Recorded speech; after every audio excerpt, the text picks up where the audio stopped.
ನಮ್ಮ ಕರ್ನಾಟಕ ರಾಜ್ಯದಲ್ಲಿ ಅದರಲ್ಲೂ ನಮ್ಮ ಬಳ್ಳಾರಿ ಜಿಲ್ಲೆಯ ನಾಗೇಂದ್ರ ಅವರು ಈ ಹಿಂದೆ ವಾಲ್ಮೀಕಿ ನಿಗಮದ ಒಂದು ಹಗರಣದಲ್ಲಿ 187 ಕೋಟಿ ಲೂಟಿ ಮಾಡಿರುವಂಥ ಒಂದು ಪ್ರಕರಣದಲ್ಲಿ ಈ ಹಿಂದೆ ಸಿದ್ದರಾಮಯ್ಯನವರು ಈ ರಾಜ್ಯದ ಮುಖ್ಯಮಂತ್ರಿಗಳಾಗಿದ್ದಾಗ ನಾಗೇಂದ್ರ ಅವ್ರನ್ನ ಯಾಕೆ ಕೈಬಿಟ್ರು? ಡಿ ಕೆ ಶಿವಕುಮಾರ್ ಇವಾಗ ಯಾಕೆ ತಗೊಂಡ್ರು?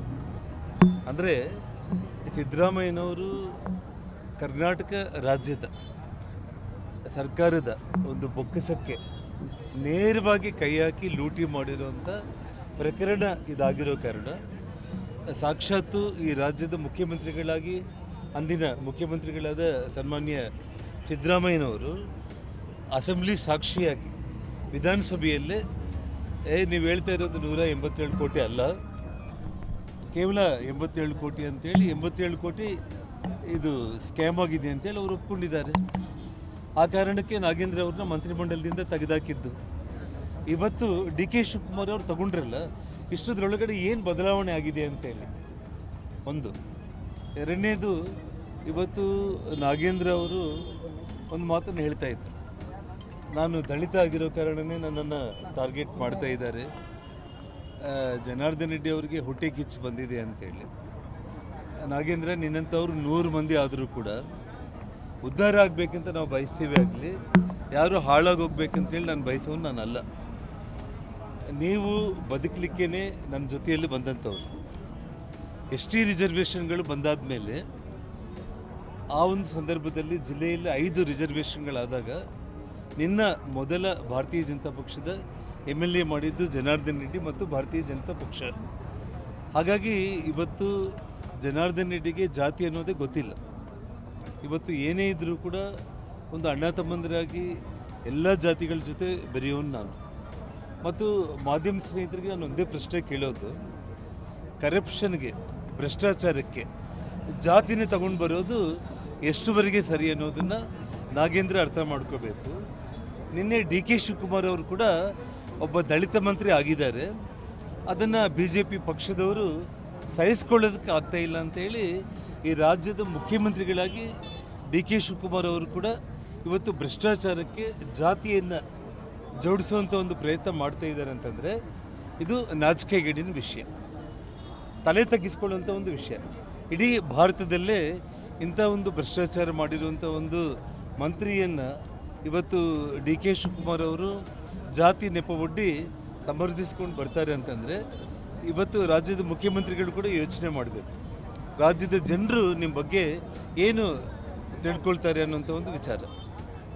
ಜೊತೆಗೆ ಇವತ್ತು ನಾವು ಸದನದಲ್ಲಿ ನಿರಂತರ ನಾವು ಹೋರಾಟ ಮಾಡ್ತಾನೇ ಇದ್ದೀವಿ. ನಾವು ಈ ಒಂದು ಬಂಡೆ ಸರ್ಕಾರ ಇವತ್ತು ಏನೇ ಆದರೂ ಕೂಡ ನಾವು ನಾಗೇಂದ್ರನ ಸಮರ್ಥಿಸ್ಕೊಳ್ತೀವಿ ಅಂತ ಹೇಳ್ಬಿಟ್ಟು ಈ ರಾಜ್ಯದ ಉಪಮುಖ್ಯಮಂತ್ರಿಗಳು ಡಾಕ್ಟರ್ ಪರಮೇಶ್ವರ್ ಅವರು ಮೊನ್ನೆ ವಿಧಾನಸೌಧದಲ್ಲಿ ಇಷ್ಟು ಅಮೌಂಟು ರಿಕವರಿ ಆಗಿದೆ, ಇನ್ನು ಇಷ್ಟು ಅಮೌಂಟು ರಿಕವರಿ ಆಗಬೇಕಾಗಿದೆ ಅಂಥೇಳಿ ಅವರು ಅದನ್ನು ಸದನದಲ್ಲೇ ಉತ್ತರ ಕೊಡ್ತಾ ಇದ್ದಾರೆ. ಅಂದರೆ ನಾವು ಯಾರೂ ಕೇಳಿಲ್ಲ, ಅಂದರೆ ಏನೋ ಒಂದು ರೆಕಾರ್ಡ್ಗೆ ಹೋಗಬೇಕು ಅಂತೇಳಿ ಡಾಕ್ಟರ್ ಪರಮೇಶ್ವರ್ ಅವರು ಹೇಳಿಕೆಯನ್ನು ಒಂದು ದಾಖಲೆ ಮಾಡಬೇಕು ಅನ್ನೋ ಪ್ರಯತ್ನ ಮಾಡ್ತಾ ಇದ್ದಾರೆ.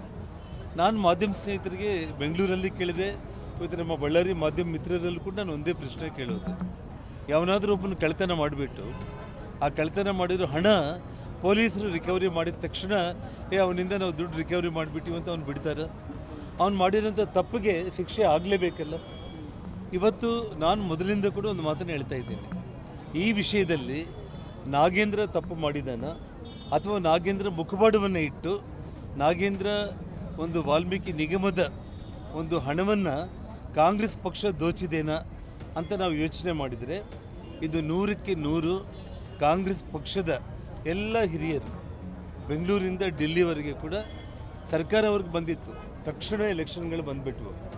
ಗೋವಾ ಮತ್ತು ನಮ್ಮ ತೆಲಂಗಾಣ ಮತ್ತು ನಮ್ಮ ಬಳ್ಳಾರಿ ಪಾರ್ಲಿಮೆಂಟ್ ಎಲೆಕ್ಷನ್ಗೆ ಹಣವನ್ನು ಅವರು ದುರ್ಬಳಕೆ ಮಾಡಿರೋದು 800 ಅಕೌಂಟ್ಗಳಿಗೆ. ನಾಗೇಂದ್ರನೇ ಹೇಳ್ತಾ ಇದ್ದರು, ನನಗೆ ಗೊತ್ತೇ ಇಲ್ಲ, 800 ಅಕೌಂಟ್ಗಳಿಗೆ ಹಣ ಹೋಯಿತು, ನಮ್ಮ SIT ಅಧಿಕಾರಿಗಳನ್ನ ಮೆಚ್ಕೋಬೇಕು, ಹಣ ರಿಕವರಿ ಮಾಡಿದ್ದಾರೆ, ನಾಚಿಕೆ ಇಲ್ಲ ನಿನಗೆ? ಏನು ಮಾತಾಡ್ತಾ ಇದೀಯ ನೀನು?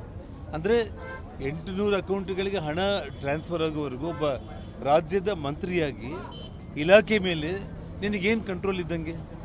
ಇವತ್ತು ಆ ಸಂಸ್ಥೆಯ MD ತನ್ನ ಹೇಳಿಕೆ ಕೊಟ್ಟಿದ್ದಾನೆ, ನನ್ನ ಪ್ರಾಣಕ್ಕೆ ನನಗೆ ತೊಂದರೆ ಇದೆ, ನಾನು ನಾಗೇಂದ್ರ ಅವರ ಇನ್ಸ್ಟ್ರಕ್ಷನ್ ಮೇಲೇ ನಾನು ಹಣವನ್ನು ವರ್ಗಾವಣೆ ಮಾಡಿದ್ದೀನಿ. SIT ಕ್ಲೀನ್ ಚಿಟ್ ಕೊಟ್ಟಿದೆ ಅಂತೇಳಿ ಸರ್ಕಾರ ಹೇಳ್ತಾ ಇದೆ.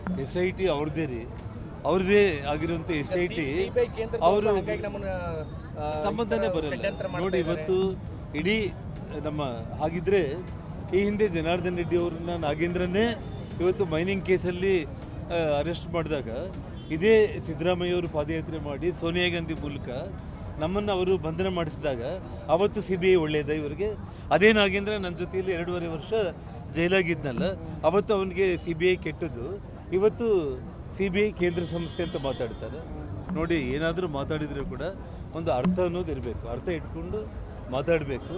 ಇವತ್ತು ಸದನದಲ್ಲಿ ನಾವು ನಿರಂತರವಾಗಿ ಹೋರಾಟ ಮಾಡ್ತಾ ಇದ್ದೀವಿ. ನಾಗೇಂದ್ರನ್ನ ವಜಾ ಮಾಡುವವರೆಗೂ ನಾವು ಬಿಡೋ ಪ್ರಶ್ನೆನೇ ಇಲ್ಲ. ಭಾರತೀಯ ಜನತಾ ಪಕ್ಷ ಯಾವುದೇ ಕಾರಣಕ್ಕೂ ಬಿಡೋ ಪ್ರಶ್ನೆ ಇಲ್ಲ. If you like this video ಬೇಗ ಲೈಕ್ ಮಾಡಿ, ಕಾಮೆಂಟ್ ಮಾಡಿ, ಶೇರ್ ಮಾಡಿ ಹಾಗೂ ಯೋಯೋ ಟಿವಿ ಕನ್ನಡವನ್ನು ಸಬ್ಸ್ಕ್ರೈಬ್ ಮಾಡಿ.